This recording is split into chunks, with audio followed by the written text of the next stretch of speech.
जय हिंद साथियों, welcome to self study classes with Sumit Jain YouTube channel में आप सभी का स्वागत है।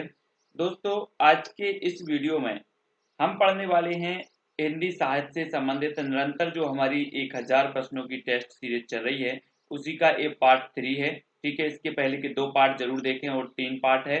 ठीक है, तो आज का जो हमारा पहला प्रश्न है, पद्मावत का लेखक कौन है। आपको प्रश्न क्रमांक 101 का उत्तर बताना है। जी हाँ दोस्तों, तो आप हमें इंस्टाग्राम में भी आप फॉलो कर सकते हैं, जहां पर इंस्टाग्राम में आपको सर्च करना है Sumit Jain self study classes. ठीक है, फेसबुक में सर्च करना है सुमित जैन, टेलीग्राम में सर्च करना है IAS स्टडी ट्रैक और ज्वाइन हो जाना है। ठीक है, तो पद्मावत का लेखक कौन है हमें बताना है। जायसी है, मंझन है, आलम या फिर उस्मान, कौन है पद्मावत के। तो सभी लोगों को पता है कि जो पद्मावत के लेखक माने जाते हैं वो कौन माने जाते हैं, वो माने जाते हैं जायसी, यानी कि मलिक मोहम्मद जायसी। ए नंबर आपका सही हो जाएगा। आचार्य रामचंद्र शुक्ल ने प्रेमाख्यान काव्य परंपरा का प्रथम कवि किसे माना है, किसे माना है। जायसी को, कुतुबन को, मुल्ला दाऊद या फिर मंझन को। प्रश्न क्रमांक 102। तब आपका बिल्कुल सही आंसर हो जाएगा दोस्तों। आचार्य रामचंद्र शुक्ल ने प्रेमाख्यान परंपरा का प्रथम कवि माना है कुतुबन। कुतुबन यानी कि जो विकल्प नंबर 2 है वो सही हो जाएगा। इनकी एक रचना है मृगावती, है ना, मृगावती, और मृगावती को इन्होंने प्रथम रचना माना है और प्रथम जो है कवि माना है कुतुबन को। अगला है दोस्तों, अष्टछाप की स्थापना कब हुई। प्रश्न क्रमांक है 103। अष्टछाप की स्थापना बताना है कब हुई है, जल्दी से बताएं, सभी लोगों को पता है। तब आपका बिल्कुल सही आंसर क्या हो जाएगा, अष्टछाप की जो स्थापना हुई वो हुई 1565। सा नंबर आपका बिल्कुल सही होगा। ठीक है, अगला दोस्त है सूरदास की भक्ति पद्धति का मेरुदंड कौन सी भक्ति है। सूरदास की भक्ति पद्धति का जो मेरुदंड है वो कौन सी भक्ति है। वैष्णव भक्ति, राम भक्ति, निर्गुण भक्ति या पुष्टि मार्गीय भक्ति। 104 का आंसर हमें बताना है। तब आपका बिल्कुल सही आंसर क्या हो जाएगा, सूरदास की भक्ति पद्धति का जो मेरुदंड है वो है पुष्टि मार्गीय भक्ति, यानी कि जो दा नंबर है, जो 4 नंबर है वो यहाँ पर बिल्कुल सही होगा। ठीक है, अगला है दोस्तों, अजगर करे न चाकरी, पंछी करे न काम, दास मलुका कह गए सबके दाता राम। उपर्युक्त पंक्तियां किस कवि की हैं। प्रश्न क्रमांक 105 का उत्तर बताना है। दादू दयाल की, लाल दास की, मलुकदास या फिर सुंदरदास की। अजगर करे ना चाकरी, पंछी करे ना काम, दास मलुका कहे गए सबके दाता राम। प्रश्न क्रमांक 105 और 105 का बिल्कुल सही आंसर होगा आपका विकल्प नंबर सा, यानी कि मलुकदास। ठीक है, अगला क्वेश्चन देख लेते हैं। कबीर किसके शिष्य थे। रामानुज के, रामानंद के, शंकराचार्य या फिर नानक देव के। कबीर किसके शिष्य थे। प्रश्न क्रमांक 106। तब आपका बिल्कुल सही आंसर क्या हो जाएगा, रामानंद। रामानंद के 12 शिष्य थे दोस्तों, और 12 शिष्यों में एक थे कबीर। ठीक है, तो आपका बी नंबर बिल्कुल सही होगा। चंदायन किस लेखक की रचना है। प्रश्न क्रमांक 107। तब आपका बिल्कुल सही आंसर क्या हो जाएगा, चंदायन जो मानी जाती है दोस्तों वो मानी जाती है मुल्ला दाऊद की, यानी कि जो विकल्प नंबर आपका सा है वो यहां पर सही हो जाएगा। ठीक है, अगला है ढोला मारूरा दुहा की रचयिता कौन है। प्रश्न क्रमांक 108। ढोला मारूरा दुहा की रचनाकार बताना है। कल्लोल, नंददास, आलम या फिर नारायण दास। प्रश्न क्रमांक 108। तो आपका बिल्कुल सही आंसर होगा, ढोला मारूरा दुहा के जो रचयिता माने जाते हैं। यहाँ पर कल्लोल दिया है तो आप कल्लोल लगाएंगे, कहीं कहीं पर कुशल लाभ भी मिलता है। तो कल्लोल दिया है तो कल्लोल, और कुशल लाभ दिया है तो कुशल लाभ। ठीक है, इस प्रकार से आपको याद रख लेना है। अगला क्वेश्चन देखो, किस रामायण के आदि काव्य मानकर, किस रामायण को आदि काव्य मानकर राम कथा के मूल स्रोत के रूप में स्वीकार किया जाता है। तो किस रामायण को, आनंद रामायण को, रागबोललास रामायण को, अध्यात्म रामायण या फिर वाल्मीकि रामायण को। किस रामायण को आदि काव्य मानकर रामकथा के मूल स्रोत के रूप में स्वीकार किया जाता है। प्रश्न क्रमांक 9 का आंसर। तो आपका बिल्कुल सही आंसर क्या हो जाएगा, जल्दी से कमेंट में लिखें। तब आपका बिल्कुल सही आंसर होगा डी, यानी कि वाल्मीकि रामायण। ठीक है, अगला देखो, जानकी हरण का रचयिता कौन है। जानकी हरण का रचयिता बताना है। कुमारदास, भवभूति, माधव भट्ट या फिर धनंजय। तो जानकी हरण का रचयिता कौन है? प्रश्न क्रमांक 110।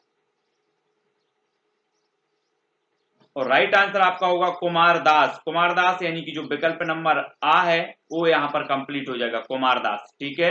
अगला है रज्जब, सुंदरदास, परागदास आदि संत कवि किस पंथ के अनुयायी थे? तो किस पंथ के थे? नानक पंथ के, दादू पंथ के, कबीर पंथ के या इस्लाम पंथ के? रज्जब, सुंदरदास, परागदास आदि संत कवि किस पंथ के अनुयायी थे? प्रश्न क्रमांक 111। और आपको बिल्कुल सही आंसर बताना है, तो राइट होगा क्या? दादू पंथ, वी नंबर। अगला है दोस्तों रामलला नेहचू किसकी रचना है? तुलसीदास की, रहीम की, केशवदास की या फिर नाभादास की? रामलला नेहचू बताना है। प्रश्न क्रमांक है 112।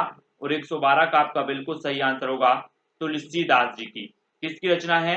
तुलसीदास जी की। ठीक है। रामलला नेहचू के रचनाकार कौन है? तुलसीदास, है ना। तो रामलला नेहचू आपका बिल्कुल सही आंसर होगा तुलसीदास। ठीक है। अगला है विद्यापति का जन्म कहाँ हुआ था? बिहार में, राजस्थान, मध्य प्रदेश या उत्तर प्रदेश? कहां पर हुआ था विद्यापति का जन्म? प्रश्न क्रमांक 113।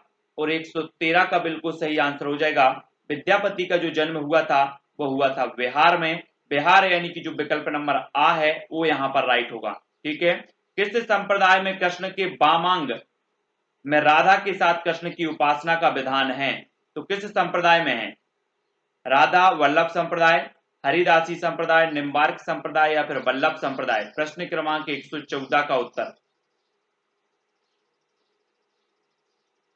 तब आपका बिल्कुल सही आंसर होगा निम्बार्क संप्रदाय, यानी कि जो सा नंबर है वो यहां पर सही हो जाएगा, प्रश्न क्रमांक 114 का। ठीक है। अगला है तुलसीदास की भक्ति किस प्रकार की है? दास भाव, प्रेमा भक्ति भाव, पुष्टि मार्गी या फिर रागानुरागा भक्ति? 115 का तुलसीदास की भक्ति किस प्रकार की है? तब आपका बिल्कुल सही आंसर होगा दास भाव, यानी कि जो आ नंबर है वो बिल्कुल सही हो जाएगा। ठीक है। अष्टचाप के दार्शनिक गुरु कौन है? रामानंद, निम्बार्क, वल्लभाचार्य या शंकराचार्य? 116 का आंसर हमें बताना है। अष्टचाप के दार्शनिक गुरु कौन है? तो अष्टचाप के जो दार्शनिक गुरु हैं वो हैं वल्लभाचार्य, यानी कि जो बिल्कुल आपका सा है वो बिल्कुल सही हो जाएगा। ठीक है। अगला क्वेश्चन है भक्ति का प्रस्थान ग्रंथ कौन सा है? गीता, महाभारत, रामायण या फिर भागवत? प्रश्न क्रमांक 117 का उत्तर बताना, भक्ति का प्रस्थान ग्रंथ बताना है। तो आपका राइट आंसर क्या होगा? आंसर होगा दोस्तों भागवत, यानी कि जो विकल्प नंबर आपका डी है वो यहाँ पर भागवत सही हो जाएगा।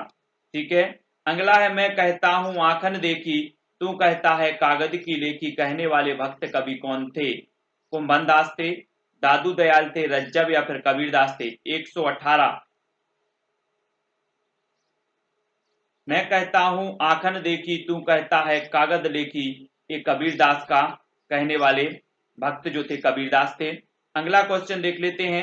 भक्तन को कहा सीकरी सो काम किस कवि की पंक्ति है?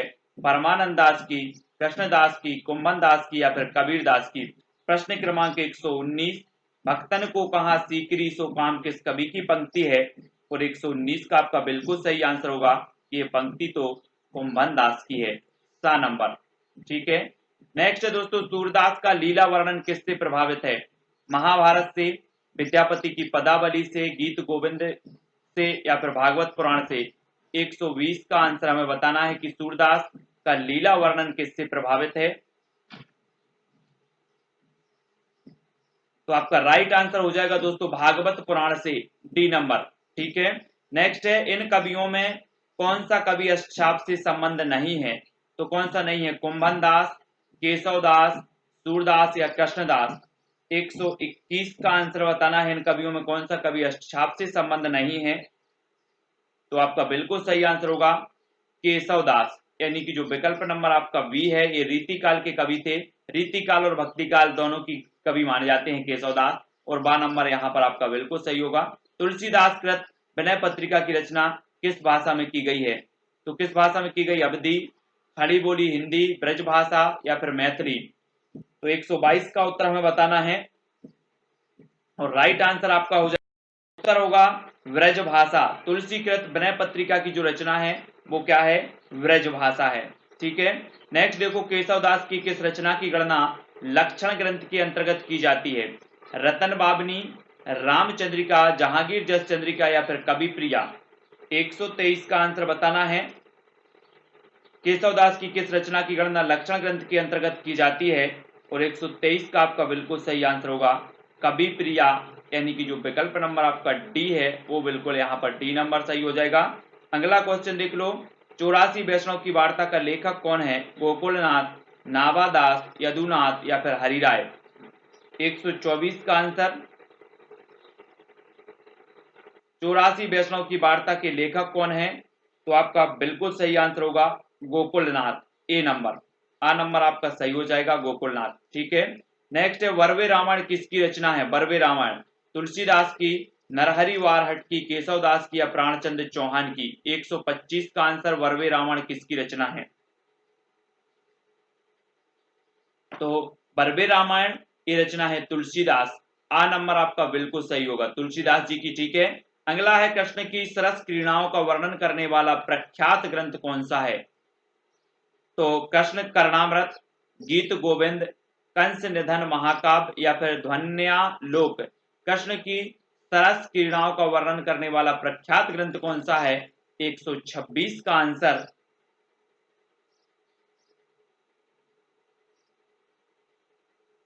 आंसर आपका हो जाएगा दोस्तों कौन सा है? गीत गोविंद। गीत गोविंद यानी कि जो बी नंबर है वो बिल्कुल यहां पर सही होगा। अगला है सूरदास के संबंध में जानकारी का आधार ग्रंथ मुख्यतः कौन सा है? सूरदास के संबंध में जानकारी का आधार ग्रंथ मुख्यतः कौन सा है? भाव प्रकाश है, 84 वैष्णव की वार्ता है, सूर सागर सारावली है या फिर साहित्य लहरी है। प्रश्न क्रमांक 127 का उत्तर बताना है कि सूरदास के संबंध में जानकारी का आधार ग्रंथ मुख्यतः कौन सा है? तो आपका बिल्कुल सही आंसर हो जाएगा कौन सा है? तो आंसर होगा दोस्तों बी, 84 वैष्णव की वार्ता। ठीक है, बी नंबर। अगला है नानक देव का संबंध किस प्रवृत्ति से है? सगुणवाद से, नाथ पंथ से, निर्गुणवाद या सूफी मत से।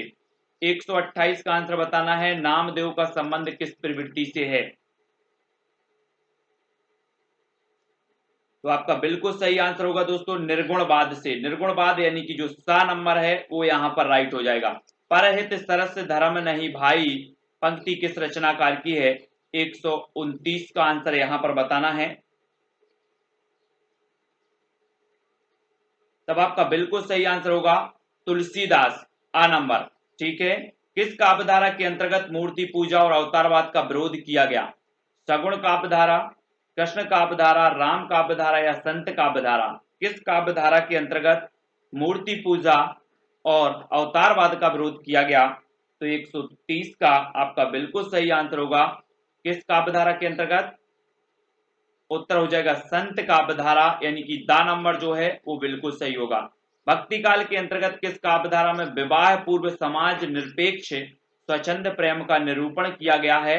तो भक्ति काल के अंतर्गत किस काव्यधारा में विवाह पूर्व समाज निरपेक्ष स्वच्छंद प्रेम का निरूपण किया गया? कृष्ण काव्यधारा, सूफी काव्यधारा, सगुण काव्यधारा या निर्गुण काव्यधारा। 131 का आंसर बताना है और आपका बिल्कुल सही आंसर होगा सूफी काव्यधारा, बी नंबर। ठीक है, अगला देख लो, कृष्ण गीतावली का रचयिता कौन है? कृष्ण गीतावली के रचयिता बताना है। 132 का आंसर, तो कृष्ण गीतावली की जो रचनाकार माने जाएंगे वो माने जाएंगे कौन? तुलसीदास, यानी कि सा नंबर आपका करेक्ट आंसर होगा। अगला है या लकुटे अरु कामरिया पर राज तिहुपुर को तजिडारो, इस पंक्ति की रचना किसने की? 133 का आंसर, सूरदास ने, रत्नाकर, रसखान या फिर नंददास ने। या लकुटी अरु कामरिया पर राज तिहुपुर को तजिडारो, इस पंक्ति के जो रचनाकार हैं वो कौन है? तो वो है दोस्तों रसखान, यानी कि जो विकल्प नंबर आपका सा है रसखान बिल्कुल सही हो जाएगा। ठीक है, अगला है मलिक मोहम्मद जायसी की रचना पद्मावत किस भाषा में है? तो किस भाषा में? 134 का आंसर बताना, मलिक मोहम्मद जायसी की रचना है पद्मावत, और पद्मावत किस भाषा में है? तब आपका बिल्कुल सही आंसर क्या हो जाएगा? आंसर होगा दोस्तों अवधी। अवधी यानी कि सा नंबर आपका करेक्ट आंसर यहां पर हो जाएगा। अगला देखो, मीराबाई की भक्ति किस भाव की है? वात्सल्य भाव की, माधुर भाव की, सख भाव की या फिर दास्य भाव की? ये क्वेश्चन कई बार पूछा गया। 135 का उत्तर, 35 का उत्तर हो जाएगा मीराबाई की जो भक्ति है वो है दोस्तों माधुर भाव, यानी बी नंबर आपका करेक्ट आंसर होगा। अगला क्वेश्चन है, जाके प्रिय ना राम बेदेही पंक्ति तुलसीदास की किस रचना से उद्धृत है? कवितावली से, गीतावली से, विनय पत्रिका से या फिर रामचरितमानस से? तो आपका राइट आंसर क्या हो जाएगा? विनय पत्रिका। विनय पत्रिका यानी कि जो सा नंबर है वो करेक्ट आंसर होगा।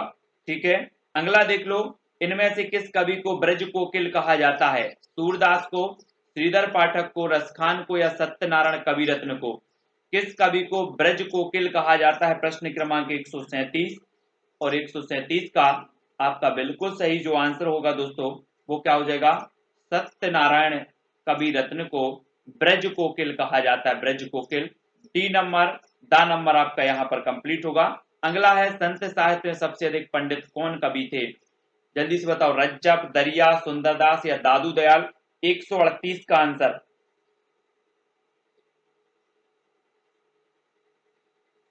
आंसर क्या हो जाएगा? 138। तब आपका राइट आंसर हो जाएगा दोस्तों कौन थे?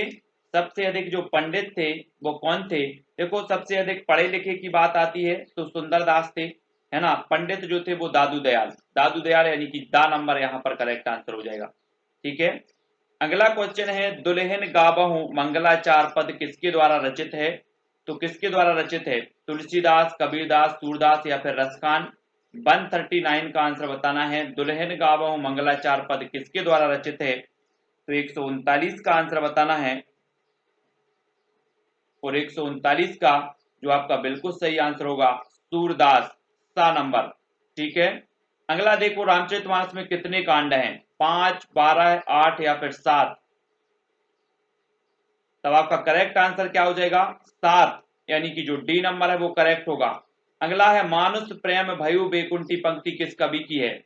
141 का आंसर बताना है।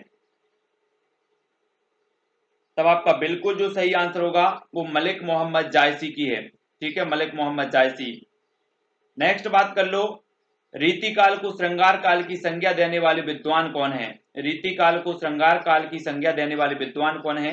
142 का आंसर बताना है।